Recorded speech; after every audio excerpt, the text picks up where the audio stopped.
8 रुपयाची वीज 12 रुपये होणार आहे।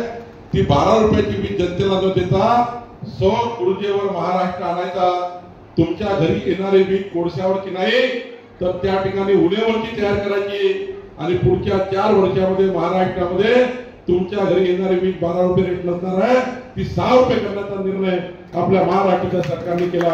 आणि त्यामुळं या ठिकाणी आपल्या सरकारने हा निर्णय घेतला।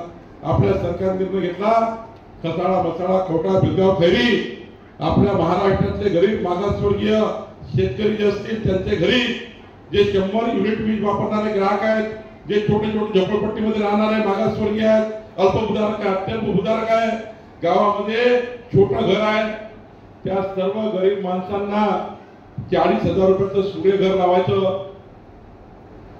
40,000 रुपयाचं सूर्यघर लावून द्यायचं।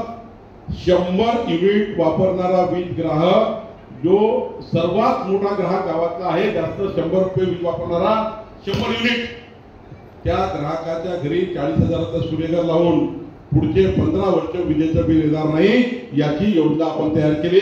आता 100 युनिटला विजेचं बिल लागणार नाही याची योजना आपलं सरकार तयार करत आहे।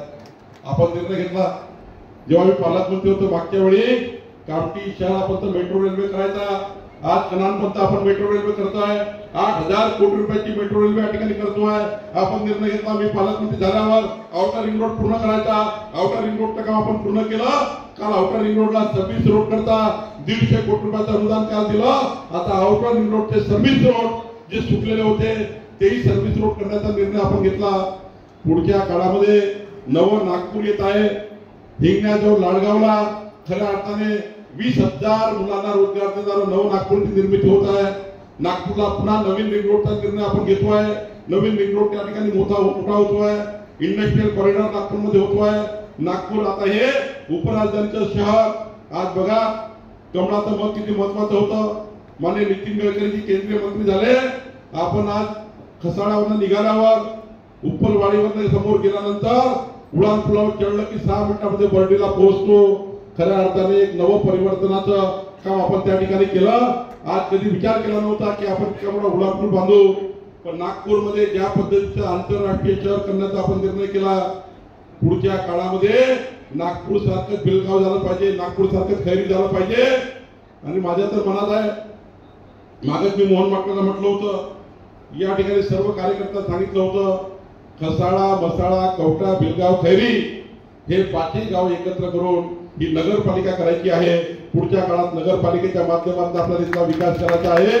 आज जरी जिल्हा परिषदेची निवडणूक लागली तरी जिल्हा परिषद निवडणुकीच्या माध्यमातून फक्त ग्राम विकास होईल। नागपूर शहरासारखं भिलगाव करायचं असेल, नागपूर शहरासारखं खैरी खसाळा मसाळा करायचं असेल तर नागरी विकासाची योजना तयार करावी लागेल। येणाऱ्या 2047च्या जनसंख्येच्या आधारावर या भागाच्या विकासाची नवीन संकल्पना करावी लागेल, नवीन योजना तयार करावी लागतील, पिण्याच्या पाण्याची योजना करावी लागेल। 2047ची जनसंख्येचा विचार करून भिलगावला किती रस्ते असले पाहिजे, पाणी किती असलं पाहिजे, वीज किती असली पाहिजे, या भागामध्ये विकासाचा नवीन योजना तयार करावी लागेल। त्याची योजना आपण तयार करतोय।